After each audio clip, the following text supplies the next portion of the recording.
our national team coach decided this was the moment to unleash his Billy Eilish Air Force One high tops. With their signature swollen oversized style, 5 chunky mid-foot straps on each one. Bold move? An orthodox move? Men's football, Rod, the US men's national team 5. Grenada 0. The Baby Eagles hang 5 on one of CONCACAF's JV squads. Take big that! News. Grenada, the big news in this one for your medical school and whatever else you've had, your spices. The big news in this one, a US men's national team striker actually scored not just 1 goal, Rog, but 4. FC Dallas's Jesús Ferreira repaid Papa Gregg for his continued faith in him, tallying 4 times against the Spice Boys, and he could have had a fair few more. Paul Arriola scored the other goal as the US win in convincing, but expected fashion in a game in which, well, Gregg's shoes were one of the major talking points. We smashed those Spice Boys. The United States' final game on home turf before the November World Cup was, and this is no fault of US soccer. It was an odd bird, a damp squib, played out late night in the shadows of the NBA Finals against a minnow of a team that had college players in the squad. Essentially, it was the kind of challenge Premier League teams face when they are drawn an FA Cup third round game, Davo, where you play against non-league opponents. You kind of have to win, but you don't really celebrate the whole process. You kind of just move on, right? Yeah, look, I would say that US soccer, one would imagine, has some influence in CONCACAF, and the way in which the Nations League in this hemisphere has been organised, allowing, this drawn-out process and seeing the US play against some of the weaker teams, the JV teams, as we just said, they must have some involvement in that. Yeah, I mean, this one is solely, and England are facing the same frustration, the same exhaustion, the same kind of like, why are we playing these games again mode? But it's even worse for the Mexicos and the US, who are trying to prepare slender moments, really, before the November game. But God, to be handed this opponent, 170th in the world ranked Spice Boys from an island, population 112,519, who fielded a player from the English 9th tier. This one was a tough one. A tough one also for the players. They want to be fated. Pulisic's made that clear. They want to play amidst delirious send-off scenes, their last game at home. They want to savour these memories. And this was because of Nations League scheduling. I think Henry Bushnell wrote in a fine piece on Yahoo Sports, he called it the strangest, most contradictory World Cup send-off the US men's national team have ever had. And I wrote before the game in Friday's newsletter, if we win this game heavily and press the life out of our opponent and have our fullbacks push up like American versions of Trent and Robbo, and we watch Aaron Long just lock down the back line like MLS Ruben Dias, we all agree not to act as if we're the OU softball of men's football. And on Friday's pod, I said no Pepe, Perfox, Sargent or Jossie on the roster. There'll be few better chances for Jesus Ferreira. I had you right to make us all wildly overreact to their potency and clinicality. If they score a hat-trick, let's not get too wild. I think that's the big picture note of caution I'm going to pick up again when we analyse the result big picture. But at kickoff, Davo, the American who seemed most up for this quickly became clear was Gregg Berhalter. Oh. Adrenaline surging, unleashed his first meme-hungry bounce pass inside 10 seconds. Yeah, why even host the World Cup? Just give us the trophy now. Yeah, I mean, to be fair, it wasn't his best bounce pass of all time. He slightly missed the man, but it was a no-look. It was a real no-look. He was sending a sign. He was sending a sign. He was saving his best for the stroke of half-time, but the camera then panned down for the big reveal. This is now like 20 seconds in. Our national team coach decided this was the moment to unleash his Billy Eilish Air Force One high tops. With their signature swollen oversized style, 5 chunky mid-foot straps on each one. Bold move? An orthodox move? Clearly a very deliberate choice, a very deliberate piece of messaging. And I spent the first 20 minutes of a game that was a slow boil. Grenada playing an incredibly deep low block and their goalkeeper just looking to decapitate all comers. I wonder, what was Gregg thinking as he did up each of those 10 Velcro straps pre-game? What was he trying to say, Davo, to his team, to himself, to the fan base? Yeah, I'm looking good. I like this game. I like the game. I think he's into himself. And by the way, he's by far the first manager to be severely into himself. And as we've seen, it can work. It can work. You draw attention to yourself. It takes the pressure off the players. But yeah, it's odd the way he expresses it. Yeah, I mean, I just file it under. It's clearly a conscious choice. And I got to say, even if you do own those sneakers, why in this moment would you want your shoes to be a talking point? We will revert to that one. But on the field, this was an experimental lineup for the United States. Cameron Carter-Vickers alongside Aaron Long. I think it's the 20th centre-back pairing of the Triple G regime. No Adams, no Pulisic. God love blonde Pulisic. The boredom of camp makes for idle hands and great hair makeovers. Weston McKennie got the start, understandably rusty, still coming back from injury. And the rest of the players seem to take their cues from him. Robinson, Jordan Morris all off a step as Jesus Ferreira fired away on sight. And the US had so much room to create and slip in their striker. God bless Ferreira. He had shot after shot in that first 40 minutes. Taylor Twellman 3 or 4 times talked about what Gregg likes about Jesus. And to be clear, Gregg sits with the commentators at ESPN in the afternoon. It's a tradition that the US do. They have their manager go and sit with the commentators for about 20 minutes and give them a briefing so they get an inside track on what's on his mind. So Taylor will have heard this direct from Gregg himself about Ferreira's mobility and Ferreira's link-up play. That's why he was getting the start. And for most of the first half, Ferreira looked like the XG god.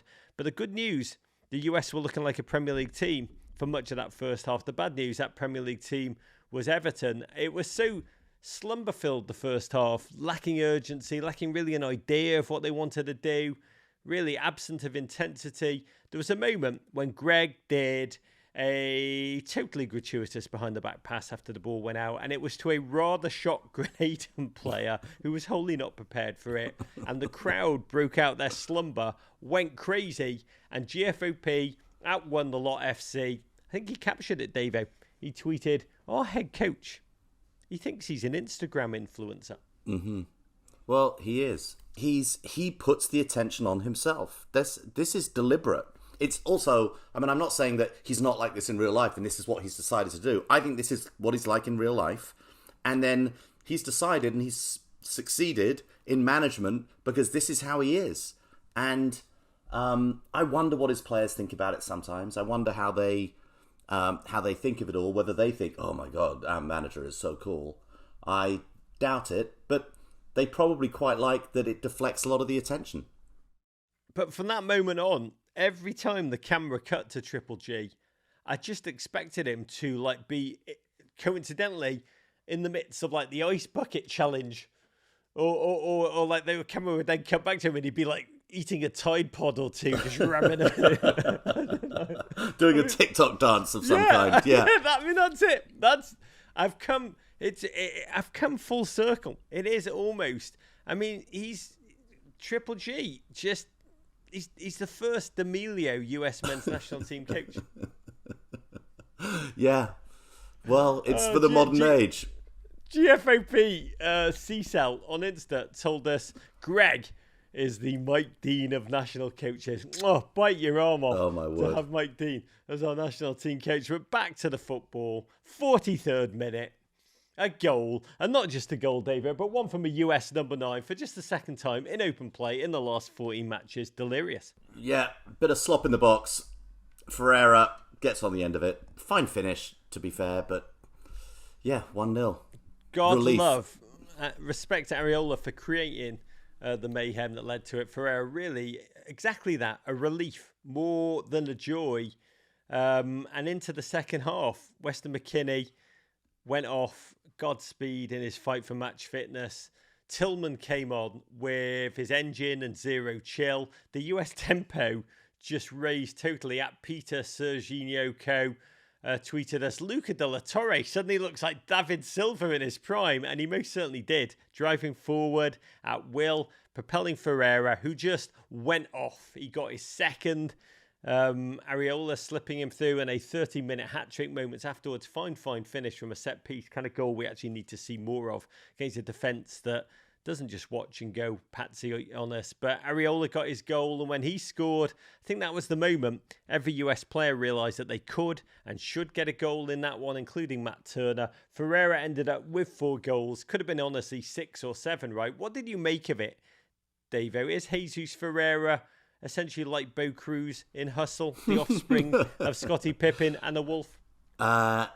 Yeah, I mean, look, I don't know. This is like watching England games against San Marino. There is really nothing to discover in these games whatsoever. So you end up discovering what you want to discover. It ends up, validating the beliefs you had going into the game. And I'm sure that there are going to be Jesus Ferreira fans, including the manager, who are going to say, this is it. See, you put him there, you put him in the right role, surround him with the right players, and there he is. He'll knock in 4, and the opposition will be discounted. But I don't think this game told us anything about anyone other than Grenada, really, and where their standard is.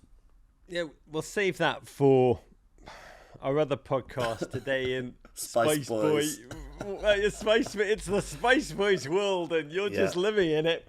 But it tells us about something else too, Davo. It tells us about ourselves as American fans and just our impulse to dream, to crown, to hail almost immediately. Because I do agree with you, and I think, again, that conversation earlier about there's the rational football fandom in all of us and there's the emotional football fan in all of us. The emotional football fan always takes that upper hand. And there is a faction of US fans who have spent the weekend putting Ferreira's 4 goals to Titanic music. US soccer themselves put out tweets, Ferreira. And I just urge a hint of caution. There's that old cliche. Those who don't know history are doomed to Ricardo Pepe it. And there is a scenario where Ferreira's the real deal. He really is the prince who was promised, the gentleman we've been yearning for as we shuffle through the other options and discard them. You could say he's a player who just needed to score a bundle against a bad opponent, and then the confidence will flow and there'll be no stopping him. We'll look back at this game. Do you remember the Grenada game? The one where he really lit the fuse, he's just gone off. Or he could be a gent who needs 10 chances to bury 1 goal against a good opponent. And we just don't know, do we, David? No, and I think the one thing we do know about football and looking at history is there are very, very few straight lines of progress in football. And the way that players develop on the international stage and how they become consistent goal scorers, consistent performers, it's a different thing altogether. Look, I think he's got some good qualities, and we'll say it till we're blue in the face. The standard of international football is not, meaning when you play for your country versus other countries, it's not as high as the Nations League. It's not as high as the Champions League. It's not as high as the domestic leagues of most countries in Europe. But it is it's just really tough to see how this performance against Grenada really, really tells us anything about the status of Jesus Ferreira on the world stage and where he really, matches up against some of the best strikers in the world. I mean, what's fascinating is how Gregg, who does watch him in training over the past week or so, has given him a long leash to show that in this moment, he's the stat pad king against Grenada. And, I watch him, and I think the way he plays and creates is remarkable, and a strength, the way he misses chances. To me, if I was Hercules Gomez or Edson Buddle, I'd still believe there's a chance of me getting a turn to audition for this US men's national team cycle. Rog, you believe that you've got a chance of auditioning in this World Cup cycle? I'll just say, I left myself out intentionally. I'm a clinical finisher with both feet, but I'm also a humble warrior. But, in this one, he grabbed the headlines, the spotlight. But this 4-goal performance should not be a straight line into the starting spot against Wales. We should enjoy the journey. We should enjoy the good vibes. But we should also know at the same time this is just empty calories, like when I go heavy on the Harvest Snaps green pea snacks. Jesus Ferreira might be our next number 9. I hope he is. He might not be. but we've got to resist the urge to coronate based on this opponent. And if we can't resist, we need to ask ourselves, honestly, why are we so desperate to engage in repeated magical thinking when our track record of overnight crowned princes who turned out to disappoint us is a little spotty? And be self-aware, bloody self-aware in our wonder. Big picture, the one big takeaway was we should only play Grenada in international matches from now on. AKA, this was a good result in a game we were expected to win, right, David? Yeah, it's what you want to do, and, we've seen plenty of times. This is like Genk for Chelsea in the Champions League group stage. Yeah, it is. But, we've seen plenty of, international teams end up with, unconvincing wins or, even draws against the Minnows, the San Marinos, the Liechtensteins, the Faroe Islands. And so you go out there, you do what you're meant to. I would say 5-0 is pretty much what you would expect. Very tough to beat a team by more than 5 goals. Took them a while to get there first, but, they did exactly what they needed to do. And believe me, if they hadn't have done this, we'd be talking about it. And, they delivered. On to El Salvador on Tuesday night. I hope we see more starters on the field. I hope we gain more of a sense of, had some of the uncertainty around this team removed, more of a sense of who the number one goalkeeper is, the centre-back pairing of choice, the midfield depth chart, and then keep auditioning up top for the striker. I imagine we'll see Haji Wright get a run out on Tuesday. But if I was a betting man, I'd honestly imagine none of this current crop of auditionees will be the gent. I think with all of that attacking talent, we're trying to squeeze on the flanks and into the midfield.